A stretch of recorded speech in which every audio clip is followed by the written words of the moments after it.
In this chapter we will be studying radical and absolute value functions. In this lesson we will be solving absolute value equations. And we'll begin with linear equations. Hi everyone. So in this particular lesson here we're going to be taking a look at solving absolute value equations. Actually this is pretty straightforward because the absolute value equations will very quickly reduce to polynomial equations that you've already solved. There's just one thing to remember. Just watch what I do here. In fact, I'm going to zoom in a little bit here. Just bear in mind that if I write down, for example, the absolute value of x is equal to 3, what does that mean? Okay? Well, it means that whatever's inside here, okay, whatever this expression is, this expression can either be equal to negative 3 or it's going to be equal to positive 3. Okay? Because as soon as you throw the absolute values on here, it's going to make it a positive value. So the absolute value of whatever's inside there is going to be positive 3. That gives you two possible scenarios here. Either what's inside the absolute value is equal to the positive of what's on the other side, or it's equal to the negative of what's on the other side. In either case, the absolute value gets rid of that. Okay? So that being said, when you start to solve these equations, you always got to consider those two cases there, whether it's a linear or a quadratic or whatever. Okay, just bear that in mind. Sorry. So what you're going to do is you're going to take each time you get an equation there, you're going to take what's inside that absolute value. You're going to set it equal to the positive of the other side and the negative of the other side, and you can always verify that with your calculator. Now, just to run through some examples of this so that you can kind of see these before we get into some actual work here. This first one, for example, maybe the question that we're being asked to solve is this guy right here. I'll zoom in on the different pieces here. Maybe we're being asked to solve this one right here. The absolute value of x plus 3 is equal to 5. Well, what that means to me algebraically, okay, is that what's inside here is either equal to positive 5 or what's inside there is equal to... Now, this is done slightly differently than I would normally do it. I would have introduced one more step here and make that equal to like negative 5. Okay, it doesn't really matter how you go about doing this, but because it's really, we are applying the same idea here. In other words, if what's inside was negative, the absolute value threw another negative inside there to make it positive. It doesn't really matter how you want to walk this one through here. But so in this case, the negative then gets brought over here. So either x plus 3 is equal to positive 5 or x plus 3 is equal to negative 5. It's one of the two, or both, I should say. Not one of the two, both of them. Both of them are possible answers here. Bring the 3 over, you get x is equal to 2. Okay? In this case, with the negative on that side, just bring that 3 over and you get x is equal to negative 8. Now, do those work? Well, you should always verify your answer. So let's just check that out here. What's 2 plus 3? Does that equal 5? Well, yeah, because that's going to be the absolute value of 5 is 5. Yeah, that works. Negative 8 plus 3, does that equal 5? The absolute value of negative 8 plus 3? Yeah, because negative 8 plus 3 is going to be negative 5, and the absolute value of negative 5 is 5. That works. Okay. Now another way that you could check this is simply by graphing the two sides of the equation in your calculator. This is your absolute value of x plus 3. This right here is y equals 5, and you're going to find those two spots where they intersect. Negative 8, positive 2. Okay, and there you go. So let's take a look at another example here. What if you had the absolute value of x minus 4 is equal to 2x plus 1? Well, again, what's inside here, and don't allow yourself to be thrown off by the algebra that now exists in this question. Don't make the mistake of getting confused by what's going on here. In the previous question, I took what's inside the absolute value, set it equal to the positive of this, then set it equal to the negative. We're going to do the exact same thing. X minus 4 is going to equal the positive of the right-hand side. And now, again, this was done slightly differently. What I would have done is x minus 4 is equal to the negative of what's on the other side. Now, it amounts to the exact same thing. This is just personal preference as to how people set this one up here. But I want you to understand it that way. I mean, you know it as well as I do. The absolute value simply drops that negative. I mean, it's a little bit more complicated than that, but as you're working it through, that's kind of logistically, that's what it is doing. So whatever's inside this equation is either equal to the positive of this or to the negative of this. Now in this case, then they brought the negative over. Okay. Now, here, I don't know, I might bring that x over, bring that 1 over, and I get that x is equal to -5. Let's check and see if that works in a second. Over here, okay, again, I'm just going to follow their work here, but I would set it up like this. Bring the negative over, multiply the negative through. Let's see, if we bring that that x over to this side here, I'm going to get 3x. Bring that 1 over, I'm going to get 3, so x is equal to 1.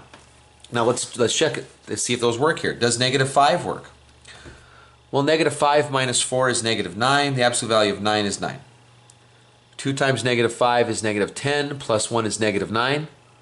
But positive 9 does not equal -9, so that means that the extraneous root here is going to be that x equal to -5. That isn't a root of this equation, it's an extraneous root.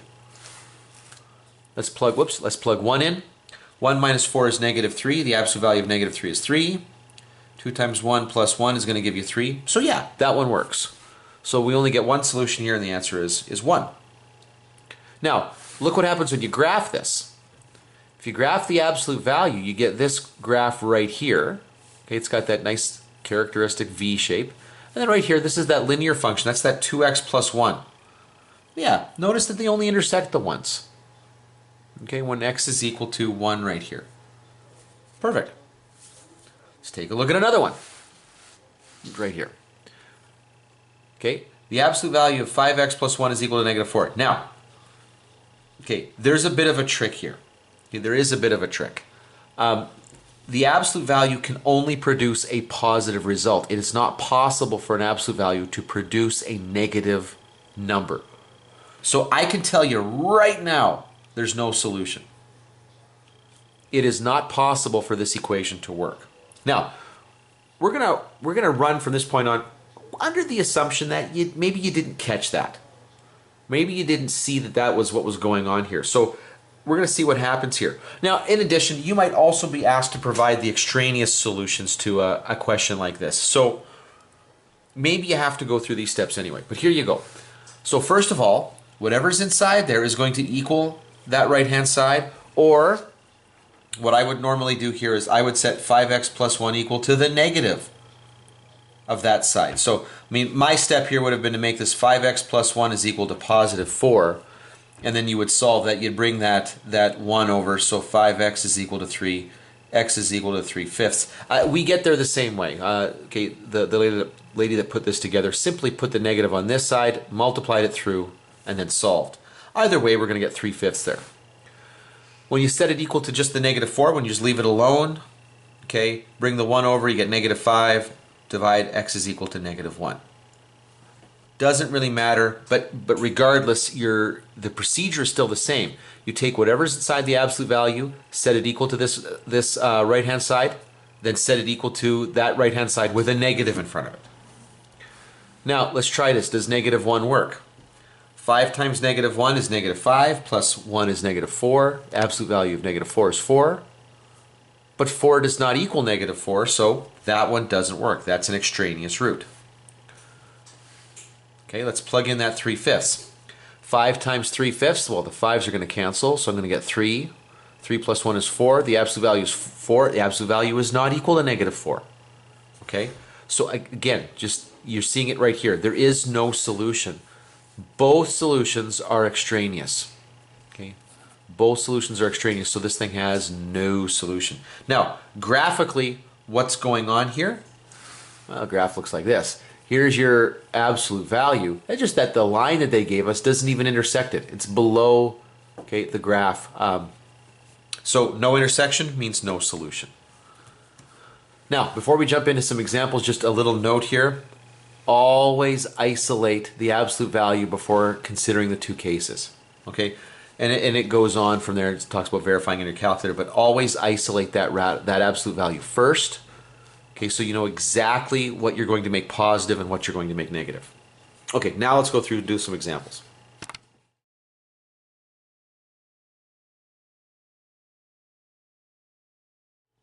Okay, so we're supposed to solve these questions algebraically. So here, the absolute value of x minus 5 is equal to 2. Well, that means one of two things. Either x minus 5, whatever's inside there, is equal to +2, or whatever's inside there, x minus 5, is negative 2. And then the absolute values get rid of it.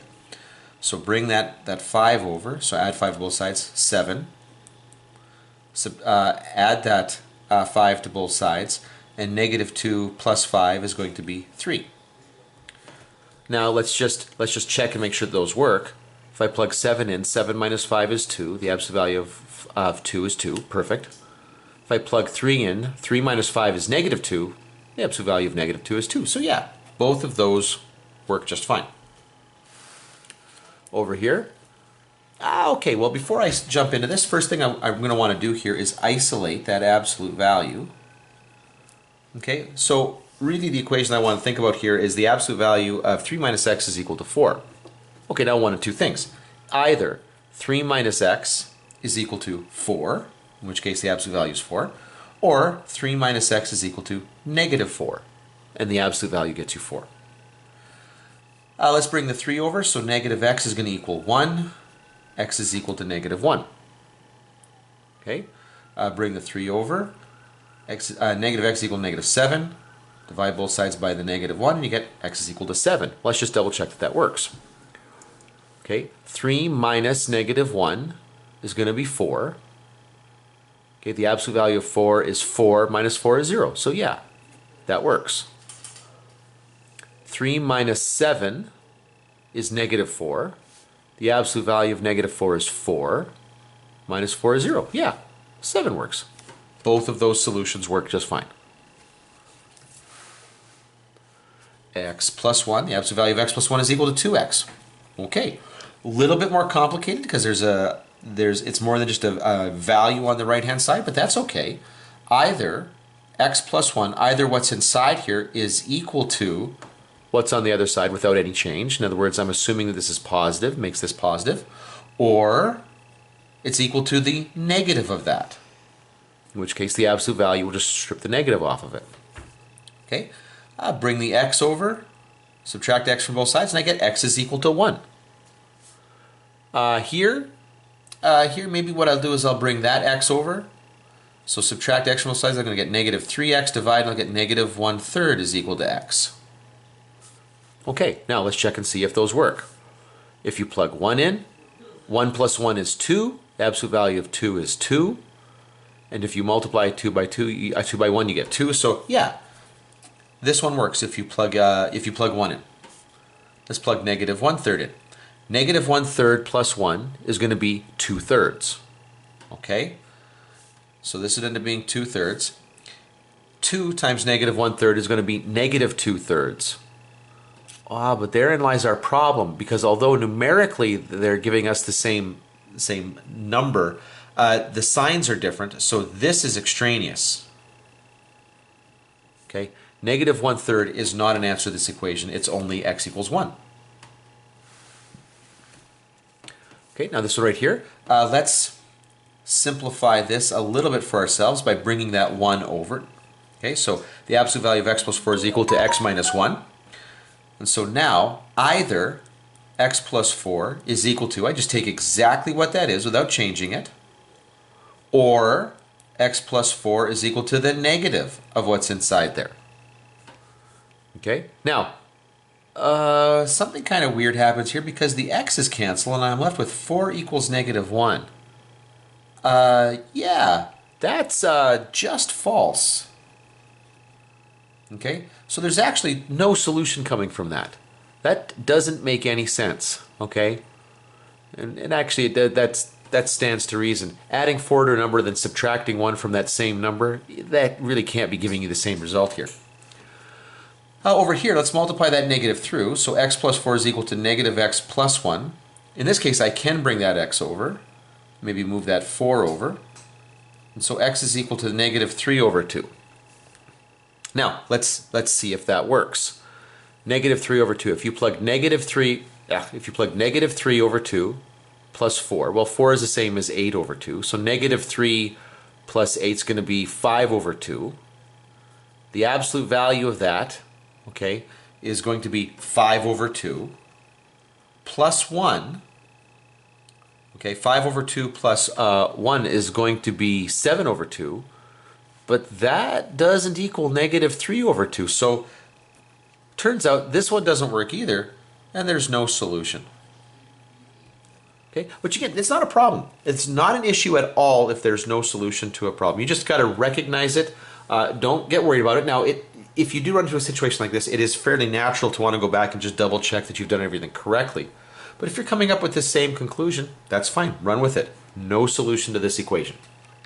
Okay, now with this question, we're being asked to solve this one by graphing. I'm going to kind of walk through graphing this by hand, not using the calculator, because I want you to get comfortable with what's going on here. Now, I will show you once we're done this where to grab that absolute value on the calculator, but for right now, we're just going to kind of do this by hand. Okay, so first of all, here's your line y equals 5. So they've already kind of plotted the right-hand side of the equation for us here.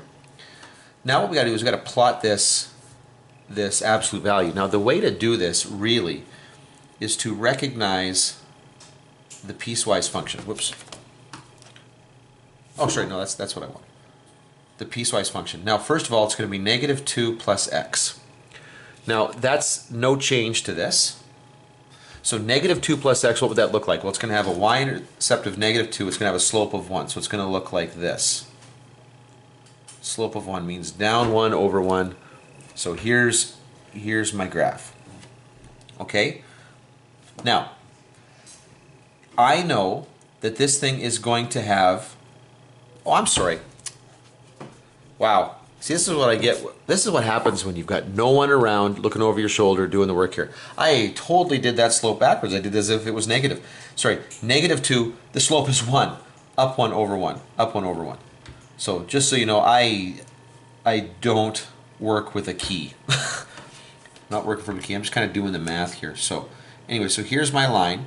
Now, notice that it hits that x-intercept there at 2. And remember that the x-intercept will be the same from the original function as well as the absolute value function. But the part that drops into quadrant 3 and the 4, that's going to get flipped. So this is only going to be true as long as x is greater than or equal to 2. Only for this interval right here. So this part here is going to disappear. It's all going to get flipped up.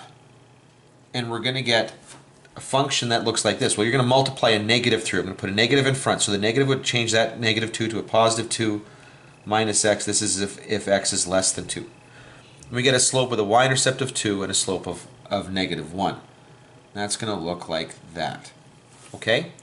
So, where are our points of intersection? Well, if this thing was to go a little bit further, you'd see it. Okay? 2, 3, 4, 5, 6, 7. Now, it's unfortunate that that's not on the graph here, but anyway. So 7, and then over here, I can see, and that's quite clear, the answer is going to be negative 3. Now, let's just double check that those actually work. What's negative 2 plus 7? Negative 5. Absolute value of negative 5 is 5. Okay, that one works. Negative 2 plus negative 3 is negative 5. Absolute value of that is going to be positive 5. So both of those work. Now, we're going to move on and do the next one here in just a second, but I do want you to see where these pieces would come from on your calculator. So I would press y equals, and then math, and I would use my arrow key to get over to the num menu, and there it is, right there, absolute value. So negative 2 plus x, and in this case they had graphed on a separate line there, 5, y equals 5. There's my absolute value. That's the way I drew it once I figured out I was doing it wrong. And there you go. So negative 3 and then positive 7 there. Good. Let's take a look at this next one here. Okay. 9. Now y is equal to 9. That's the left-hand side. Now that's going to be, this is going up by 2s it looks like. So that's going to be this line right here. Okay, y equals 9. Then we've got this absolute value here. So the absolute value of x plus 3 is going to be equal to, now first of all, x plus 3. That's a line with a y-intercept of 3 and a slope of 1. Now, I got to bear in mind that my graph here is going up by 2. So it's going to be up 1 over 1, 1 over 1, up 1 over 1, up 1 over 1, up 1 over 1, up 1 over 1. It's going to look like that. This is going to come down. However, as soon as I hit that x-axis there, anything below that is going to flip up. And that's kind of where I'm done here. So this is going to be, this line will work. This line works as long as I'm in this interval here from -3 on. So as long as x is greater than or equal to -3, that line works.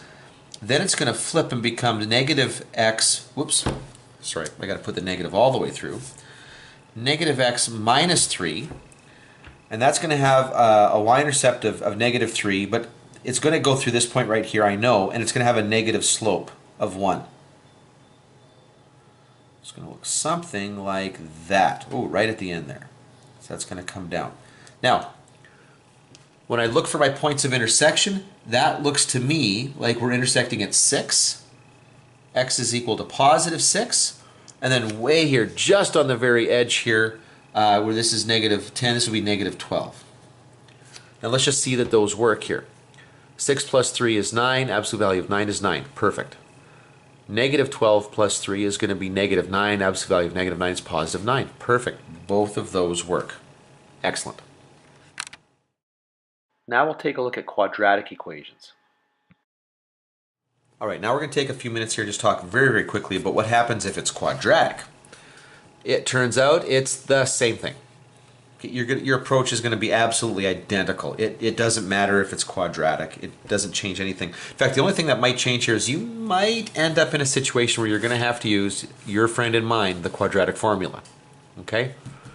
So just bear that in mind. But as you're going to basically isolate the absolute value, okay, set it equal to the positive and the negative of whatever that other side is, and then you're going to get quadratics. And then you have spent some time. I mean, at this point in the course here, you've spent a fair bit of time solving quadratics, so you just got to put that skill to practice.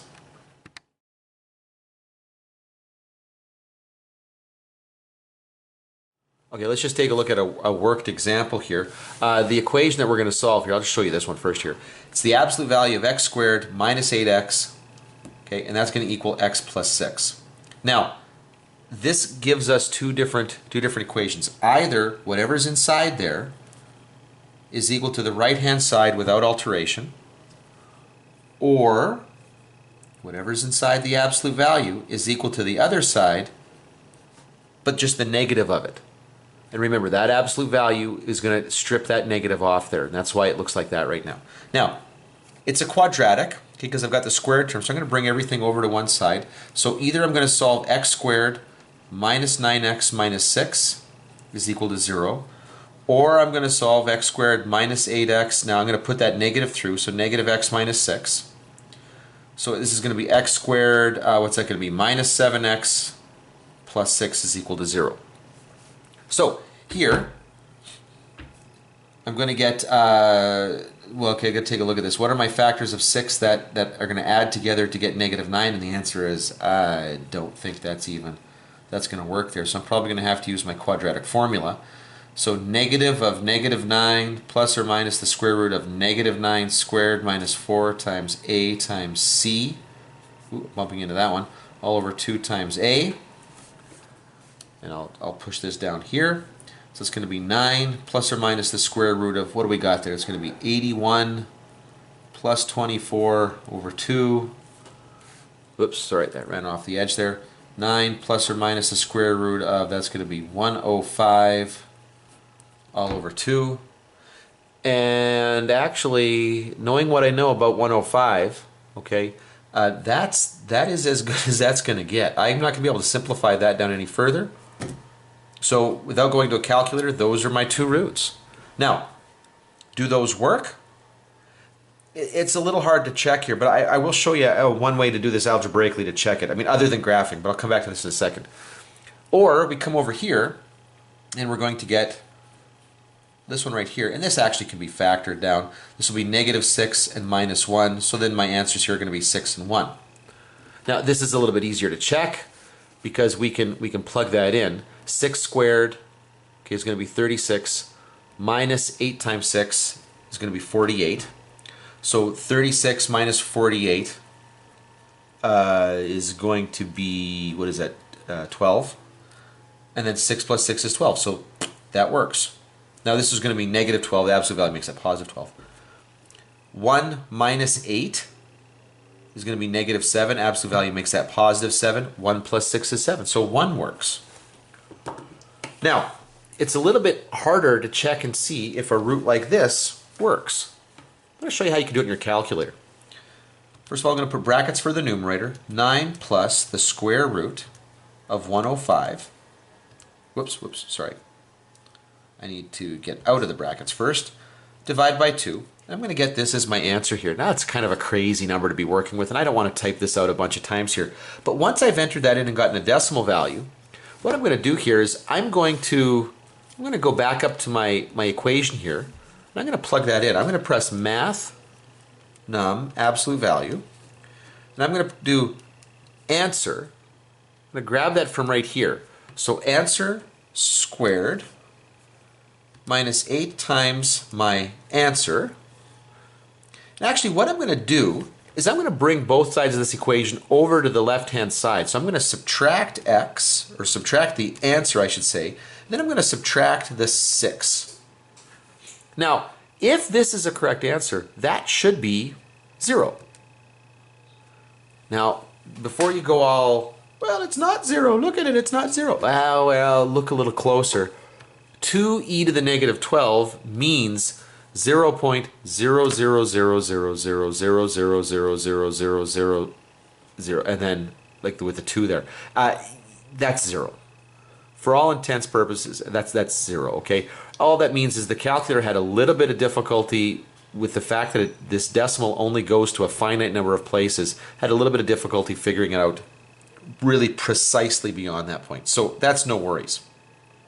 Now, I'm going to check and see if the other root worked. So I'm going to go up, press enter, and I'm going to go and change this to a subtraction. So that's the other answer here. Now I'm going to go up, and I'm going to copy this thing down here. Because this shows up underneath, it's going to use this as the answer instead. When I press enter, I'm getting basically the same thing. They're both giving me a 0. Both of those answers work. And actually, graphically, this is what you're going to get. And we do, in fact, get 4 distinct points of intersection between the graphs of the left-hand and the right-hand side.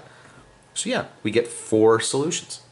Okay, now we're going to solve these 2 equations here. So first of all, absolute value of x squared minus 6x equals 8 means x squared minus 6x is either equal to positive 8 or x squared minus 6x is equal to negative 8. Now in either case here, I need to bring that 8 to the left-hand side so that my quadratic is equal to 0 in both cases. Now we're going to factor this. Okay, so factors of negative 8 whose sum is going to equal negative 6. Okay, well, that's a thinker. Because if it's negative 4, then it'd have to be positive 2, or if it's positive 4, it'd have to be negative 2, but neither one of those is going to give me a negative 6. And then my factors of 8, my other factors like 8 and 1, well, those not going to come together to get me 6. So I suspect we're going to have to use the quadratic formula here. So x is going to equal the negative of negative 6 plus or minus the square root of negative 6 squared minus 4 times a times c all over 2 times a. All right, and that's going to get me 6 plus or minus the square root, and what's this? This is going to be 36 plus 32 all over 2. So I'm going to get 6 plus or minus the square root of, what's that going to be? 68 all over 2. Okay, now it would be great if I could simplify that a little bit further, and it turns out I can. Okay, because there are 2 factors of 2 in there, so I can take that out. I'm going to be left with 17, and if I distribute the 2 to both terms, I will get 3 plus or minus root 17 as my 2 possible answers. Now, do those work? I don't know. I'll check it in just a second here once I get all of my answers, but those are 2 possible roots here. Now over here, and I kind of ran into my work here, factors of factors of positive 8 whose sum is negative 6, that's a little bit easier because negative 4 and negative 2 work there. And here my answers will be 4 and 2. these should be a fair bit easier to check. Let's check 4. 4 squared is 16. Negative 6 times 4 is going to be 24. So 16 minus 24 is negative 8. The absolute value is 8. Yes, that works. Check 2. 2 squared is 4. Minus 12 is negative 8. Absolute value is going to be it's going to become positive 8. Positive 2 works. Perfect. All right, now let's check this 3 plus or minus root 17. Whoops, right, wrong button. 3 plus the square root of 17. All right, so crazy number here. But now what I'm going to do is I'm going to enter this into my math absolute value. So I will use answer squared minus 6 times the answer. And then what I'll do is I'll bring that 8 over. So I'll subtract the 8. Now this should be 0 if this is a correct answer. And that e negative 12 tells me that I'm moving the negative over enough. Yeah, that works. Let's check the negative one there. Grab that same equation. And again, if it's 0, it works. And this time the calculator actually had enough time to get the correct answer. Both of those work. We found all 4 solutions. Good. Now let's try this one. So again, the absolute value is isolated, and so I know that there's going to be 2 possibilities. It's either equal to the positive of that right-hand side, or x squared minus x is going to equal the negative of that other side. Now here, I'm going to bring the x over, so x squared minus 2x is equal to 0. And this is so much nicer to work with because I can factor out the common x, and I'm going to get that either x is equal to 0 or positive 2. That's wonderful. I'll check those in just a second. Here I'm going to bring that x over, and I'm going to get x squared is equal to 0, and here I'm just getting the answer that x is equal to 0. That's simplified down a lot quicker than I was expecting. That's also quite cool. So let's plug in 0 here. 0 squared is 0, minus 0 is 0, absolute value of 0 is 0. Okay, 0 works. Everything just kind of goes away. Let's check 2. 2 squared is 4, minus 2 is 2. The absolute value of 2 is 2. 2 works. And so there you go. It's the exact same series of steps that you follow, just except that you're going to have to either use some factoring or the quadratic formula to get the answer. But to set up the equation with an absolute value in it, you have those 2 possibilities. It's the same whether it's linear or quadratic, and at the end you're going to plug stuff in to check your answer.